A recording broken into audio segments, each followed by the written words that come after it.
Hello गाते को सनाम को सगुन जोहार मसीदा ऑफिशियल यूट्यूब चैनल रे आपे सनाम को सगुन अतंग दाराम तबे गाते को आपे तेहिन दिन रे चिलका मेना पे आसो कने आपे मज आर नापाय गे हेना पेया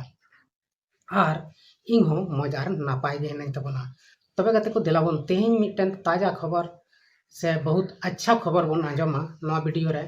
आर ओना खबर चित कना आर ओना खबर दो विशेष कते कुड़ी गिद्रा को लगित कना आर उनको कुड़ी गिद्रा को जहां दो बापला परे उनको चेक अधिकार को नाम दाड़ेया आकुआ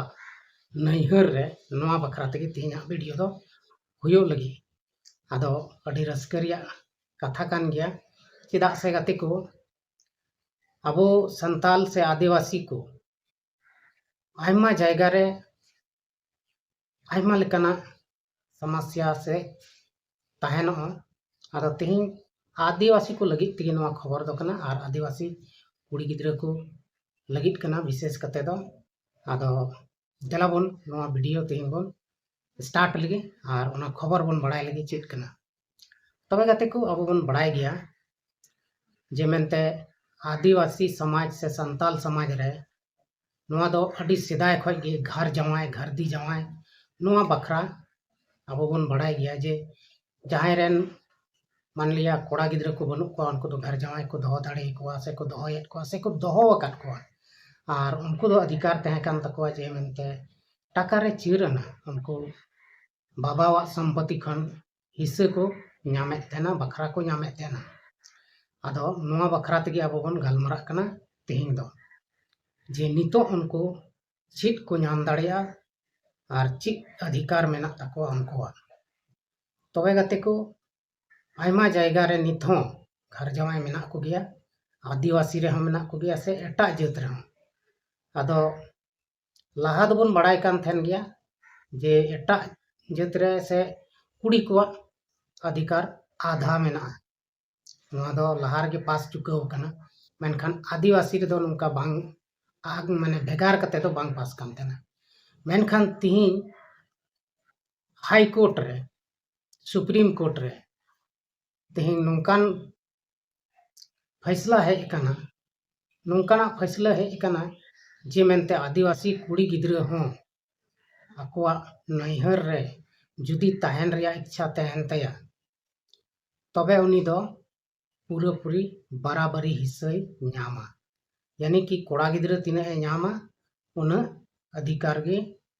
कुड़ी गिद्रा हो नामा माने बना हड़ बराबरी किन हटिंग दाड़ेया बाबावा संपत्ति आदो नवा दो अडी रस्करिया खबर कना आदिवासी को से संताल को लगी नवा दो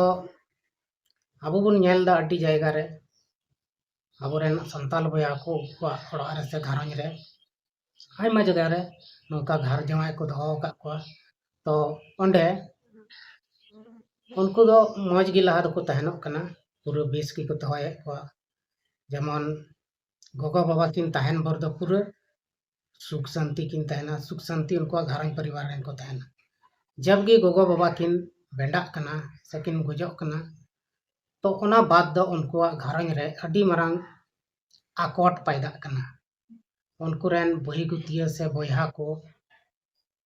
उनको जहां ओड़ा को चाहे कुड़ी गिद्रा तहे लेन उनी रेन गिदर पिदर को दो ओंडा अडी आट को कष्टयत को उनको कष्टयत को ची उनको दो को मताव कना आपे दो नितो दो नोड़े कोई दड़ पे आपे कोई हक अधिकार बनू तपेया और ओंडे खन उनको लगा को रिया को चेष्टायदा और अडी जायगा रे दो लगा हको लगाय को चित हो बको माव को कना जमीन रिया मी टुकड़े हो बको माव को कना माने बाबावा संपत्ति खन चित हो बको माव को कना और अडी जायगा रे दो को बुझाव दा ओंडे दो को मताव कना ठीक गया अच्छा जखन आम बाबा से आम गोगो तकिन नोड़े घर जवाय लेका किन ताहे कान खान तो टाका रे चिरना हिस्सा अबेन एमावेन कनाले नुका को एमाव को कना मेनखान अडी जायगा रे दो को लगायत को आदो भारत रिया कानून हिसाब ते नवा तहेलेन गया से मिना गया जे मेनते कुड़िया हो आधा हक मिना मेनखान कोई कानून के बाको बुझावे थेन जबरदस्ती उनको लगा रिया को कुरुमुटुए थेन मेनखान नितो फिलहाल हाई कोर्ट खन उनका फैसला है ना से सुप्रीम कोर्ट खन उनका फैसला है ना जे मेनते आदिवासी कुड़ी गिद्रा हो जुदी आज बाबावा घारों से आज बाबा ओड़ा रे ताहेने इच्छा वाई खाय ताहेने मेनखान ओंडे दो उनी आधा हिस्से ᱧᱟᱢᱟ आज बाबावा संपत्ति खन आधा हिस्से ᱧᱟᱢᱟ आदो नोआ दो कुड़ी गिद्रा को लगी अड़ी भागे खबर कना जुदी जहां कुड़ी गिद्रा गे आया नैहर रे ताहेने मेनखान ओंडे हो उनी हिस्सेदार रे ᱧᱟᱢ दाड़ेया आदो ओना इयते नोआ दो अड़ी मौज फसले एम कना सरकार मौज फसले एम कना कोर्ट मौज फसले एम कना जे आखिर मिट्टन कुड़ी गिद्रा चाहे मिट्टन कोड़ा गिद्रा मिट्टन गोगो बाबारेन कान गया किन तो नुकिन तलारे चित लगी बेगार बेगार नियाम कना जुदी उनी नोंडे गे आया नैहर गे बाबा ओड़ा रे उनी मौजे अटकार तहन तबे ओंडे ताहे दाड़ेया चिकाते बाय ताहे दाड़ेया मेनखान नुका बाको कमिये तहना और को कमिये रे तहन रहो अड़ी कष्ट माने जहां घर जमाए तहन कान उनी तहन भोर दो ओंडे अड़ी मौज तेको व्यवहारा मेनखान उनी जखने चाबा लेन खाय उनिया घारों रे से उनिया भाई गुतियरन होड़ उनी ऊपर रे चढ़ाए को उनी लगाए रिया को कुरुमुटुया आदो नुका दो अड़ी बड़ी व्यवहार कना आदो ओना को बखरा तगे तिहिन सरकार मिट्टन कानूने बनाव केदा से फैसला एमना बांग आदिवासी कुड़ी गिद्रा हो अको नैहर रे बराबरी हिस्सेदार को होय दाड़ेया आदो अड़ी रस्का रिया खबर कना नोआ दो आर नोंका गे हुयुग दरकार कना चेदा से मिट्टन गोगो बाबारेन कान गया किन कोड़ा चाहे कुड़ी और उनकिन दो जुदी नोंका बराबरी हिस्से बकिन नाम खान तबे दो चित कना नोआ दो चित कानून कना नोआ दो आदो हक अधिकार गोगो बाबा आम कटिज रेबुन नेल को गया गिद्रा को कालका बुन हारा बुरुये को ओंडे दो जहान भेदभाव दो गोगो बाबा बाको दवायदा जे मेनते नुई दो कुड़ी गिद्रा कना से नुई दो कोड़ा गिद्रा कना नुई दो नुंकाñ दवाइया कोड़ा गिद्रा दो नांकाñ दवाइया उनका कोनो भेदभाव गे बांग हुयुग कना मेनखान हारा जुवन कते नोआ भेदभाव दो चिदा हुयुग कना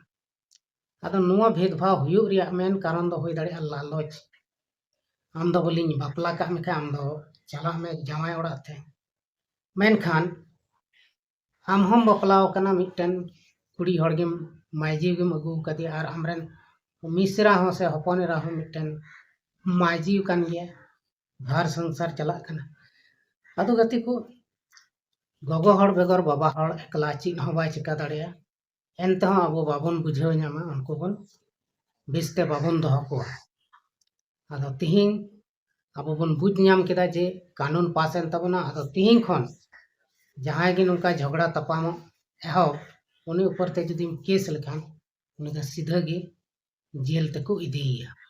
तबे गते को मा तबे एंडे खान तिहिना नो कटिज मरंग अपडेट लगी आपे खन बिदेñ हतावेत कना चेदा से नो कटिज अपडेट तगे आपे पे बड़ाय दाड़ेया कना जे कुड़ी गिद्रा हो नैहर रे तिना हकार अधिकार मेना को मा एंडे खान तबे तिहिना नो वीडियो दो नोड़े गे मुचाद एकान तबना सनाम को सेम खन मुचाद जोहार Subscribe my channel.